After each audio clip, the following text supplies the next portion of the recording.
So ஹேரை condition பண்ணணும்னா இதுதான் ரொம்ப சிம்பிளா ஆலோவேரா போதுமே, ஓகே. ஃபிளாக்ஸ் சீட்ஸ் போதுமே. ஸோ இதை யூஸ் பண்ணாவே நமக்கு ஹேர் நல்ல கண்டிஷன்ல இருக்கும்னு சொல்லலாம். ஆலோவேராவை ஃபிளாக்ஸ் சீட்ஸை எப்படி மேம் யூஸ் பண்றது? ரொம்ப சிம்பிளான ஒரு விஷயம். ஹேர் வாஷ் பண்ணதுக்கு அப்புறம் ஆலோவேரா ஜெல் இருக்கு இல்லைங்களா, ஸோ உள்ள இருக்கக்கூடிய அந்த பல்ப் இதை நம்ம மிக்ஸில நல்லா அரைச்சி எடுத்துட்டு இதனோட ஃபிளாக்ஸ் சீட்ஸும் பாயில் பண்ணி எடுத்துக்கணும். ஸோ அதுலயுமே ஜெல் மாதிரி நமக்கு கிரியேட் ஆகும். ஆமா. ஸோ ரெண்டுமே மிக்ஸ் பண்ணி ஹேர்ல அப்ளை பண்ணிடணும். 5 மினிட்ஸ்க்கு அப்புறம் ஹேர் வாஷ் பண்ணிடணும். ஓகே. ரொம்ப சிம்பிள். வீக்லி ஒன்ஸ் நம்ம இப்படி பண்ணாலே போதும்.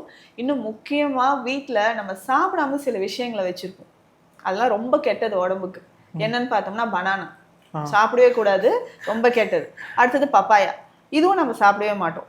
ஸோ இதை சரி சாப்பிடல, ஹேர் காய்ச்சி போட்டு பாருங்களேன், பெஸ்ட் கண்டிஷனர். அப்படியா மேம்?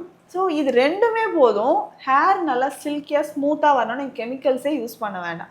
ஸோ பனானா நல்லா மிக்ஸியில் கிரைண்ட் பண்ணி பேஸ்ட் மாதிரி எடுத்து ஹேருக்கு அப்ளை பண்ணிட்டு வந்தாவே போதும். ஹேர் ரொம்ப சில்கியாக இருக்கும் நமக்கு. கெமிக்கல்ஸே தேவையில்லையே.